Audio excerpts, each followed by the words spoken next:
Not every storm begins with a violent explosion. Some storms arrive quietly, slipping into what seems like an ordinary meeting, a harmless glance, a confession buried for so long that by the time it is finally spoken, it no longer feels like truth but like a blade driven straight into the heart of trust. Genoa City is standing on the edge of exactly that kind of storm. As old relationships begin to stir back to life at the same moment, new schemes tighten around everyone involved, dragging them into a spiral where no one can keep their innocence intact. Audra walks into her meeting with Noah not simply as a woman reconnecting with an old love, but as someone exhausted by being viewed as the opportunist in every room she enters. In the eyes of so many people, she is the embodiment of ambition, manipulation, and the kind of woman who can smile while setting a trap. Yet beneath that polished exterior lies a simmering anger, because Audra knows far too well that this city forgives the sins of others far more easily than it forgives hers. One wrong move from her, and the judgment is instant. That is why this conversation with Noah is not just a reunion with an ex. It is a sudden opening back into a version of her past, where she was seen with more softness, where she had not yet been forced to harden herself in order to survive the power games of families and empires much bigger than she was. Noah does not come to that meeting with a peaceful heart either. The frustration, hurt, and suspicion that hung between them during their last encounter are still there. But now his emotions are more complicated. He cannot ignore the fact that he reacted too emotionally before, treating Audra as if she were responsible for everything corrupt circling the Newman family. The more he thinks about it, the more he realizes there were already deeper systems of ambition and manipulation in motion long before Audra stepped into them. The fall of Newman Media and the chaos surrounding it were not entirely her fault. Accepting that truth forces Noah into an uncomfortable place, because it means admitting he may have judged a woman who once meant far more to him than he wanted to admit. The closeness that slowly returns between them is not built on promises, but on the unsettling recognition that each of them still remembers who the other used to be before life and power stripped that version away. Their shared memories come back like a dangerous kind of comfort. They soften Audra in rare moments, but they also awaken a fresh fear in her, because every time her heart starts to respond, her mind warns her that vulnerability is the quickest road to defeat. Audra no longer believes emotions are safe. She has traveled too far into transactional alliances and calculated survival to return to being a woman who thinks love can protect her. That inner split makes her even more dangerous, because when someone secretly wants to be saved but refuses to allow herself to be weak, she becomes capable of destroying everything rather than admitting how much pain still lives inside her. The warmth rekindling between Audra and Noah quickly becomes a problem for Holden. To him, Audra is not merely an ally or a temporary useful piece on the board. She is a critical part of the strategy he needs to keep in place if he wants the campaign against Kyle and the fragile balance around Claire to keep moving in the direction he wants. Holden does not care whether the history between Audra and Noah is real or whether Noah still has feelings for her. What matters to him is the danger of Audra drifting away from the path he has laid out. That kind of selfishness is especially dangerous because it is not rooted in love or even jealousy. It comes from an obsession with control. Holden sees something in Audra that others either miss or ignore. No matter how strong she looks, she is still carrying emotional fractures that never truly healed. Noah could reach those fractures without even meaning to.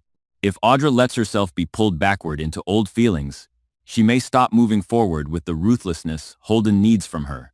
She may stop biting back, stop calculating, stop doing what must be done to keep pressure on Kyle and Claire. So Holden becomes more aggressive in how he handles her. He does not merely interrupt private moments or create tension around her time with Noah. He keeps reminding her that softness always comes with a price. He reawakens the bitterness in her, forcing her to remember every time she was dismissed, underestimated, or left to fight alone in a world where people like Kyle and Claire always seem to have privilege standing behind them. That is how Holden poisons Audra's choices. He does not directly force her into line. He turns her anger and insecurity into the rope that binds her to his scheme. At the same time, on another front that may be even more explosive, Nikki stands before a decision she knows will destroy one of Kane's last illusions. Nikki has lived beside Victor for too long not to understand that the most terrifying thing about a man like him is not simply how far he is willing to go, but how easily he can turn cruelty into something that sounds necessary under the excuse of protecting family. This time, however, Nikki has reached her limit. There have been too many justifications, too many secrets hidden in the name of loyalty, too many lives bent around Victor's will, until what remains is emotional wreckage and human beings used like pieces in a private war. Nikki's decision to tell Kane the truth is not only an act of defiance against Victor. It is also the release of anger that has been building inside her for far too long, after watching too many people dragged into games they never agreed to play. She knows that this confession could set off a devastating chain reaction. It will not merely shock Kane, it may crush him from the inside out. Because the deepest wound is not learning that you were deceived. The deepest wound is realizing that the people who hurt you most are the very people you would have done anything to protect. Kane reaches that moment, still clinging to the belief that no matter how corrupt the world around him has become, there remains one moral line that Lily and the twins would never cross. That belief has helped him endure. It has helped him stay restrained, helped him preserve some final measure of compassion.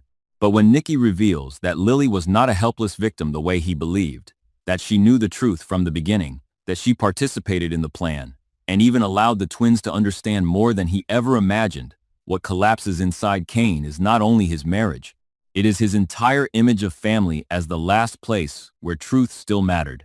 There is no humiliation deeper than the humiliation of a man realizing he was the last one to understand his own tragedy. Kane does not just feel wounded. He feels insulted. That hurt quickly hardens into anger, and that anger becomes even more dangerous because it is no longer directed only outward.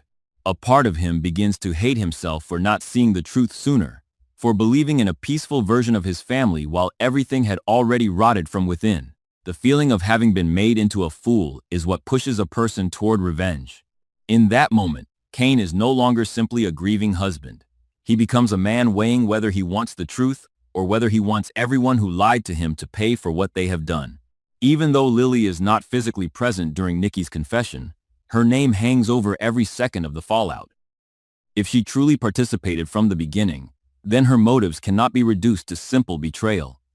Perhaps it came from exhaustion after years of being manipulated by Victor and the forces around him. Perhaps it came from fear of losing her children. Perhaps it came from the survival instincts of a woman who believed she could only stay ahead by moving first. Yet, the more anyone tries to understand her, the harder it becomes to deny that she chose a cruel path. And that cruelty becomes even darker because it can be dressed up as sacrifice. When someone believes her reasons are noble enough to justify every lie, she becomes capable of doing terrible things while still seeing herself as the one under threat. Nikki understands that once this truth is spoken, she will have to face Victor's fury, Kane's devastation, and perhaps the resentment of those who believe she has shattered the fragile peace that still remained. But there comes a point when silence is no longer protection. It becomes complicity. Nikki has reached the end of her ability to stand beside a man who keeps turning people into tools. She no longer wants to be the woman watching from the sidelines while children, marriages, and entire families are thrown into the fire just to satisfy one man's endless need for control. That is why Genoa City now feels stretched to the breaking point on both sides. On one side is what seems like a private, emotional reunion between Audra and Noah, but which could easily ignite new conflict involving Holden, Kyle, and Claire. On the other side is Nikki's confession to Kane, a revelation powerful enough to tear away the carefully built lies surrounding Lily, Victor, and the entire structure of control inside the Newman orbit. Caught between these two fronts are people being forced to decide whether they will keep lying to themselves in order to preserve a false kind of stability, or whether they will destroy everything in exchange for a truth so painful it may ruin them. What makes the situation especially explosive is not the presence of a clear villain or a clear hero. It is the fact that each person has a reason that feels real enough to justify the choice they are making. Audra wants to survive and refuses to be treated like disposable collateral again. Noah wants to make things right, yet may be stepping directly back into an emotional fire he is not prepared to handle.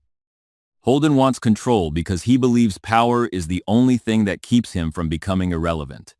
Nikki wants freedom from the rod of silence, Cain wants justice, but the agony of betrayal may transform him into someone even he no longer recognizes. And Lily, whether wrong or desperate or both, seems to have crossed a line where love and protection are no longer pure but fused with manipulation and fear. That is when a story like this becomes truly frightening. It is when no one remains fully innocent, when every decision is stained by emotion and consequence, when truth no longer rescues anyone but instead drives them closer to the harshest parts of themselves. What is coming next will not just be the exposure of a few secrets. It will be an emotional purge among people who once believed they still had control over their hearts, their families, and their destinies. But in a world where trust has been used as a weapon too many times, perhaps the cruelest truth of all is not the betrayal itself. It is the fact that after everything is shattered, these people still have to keep living with those who broke them.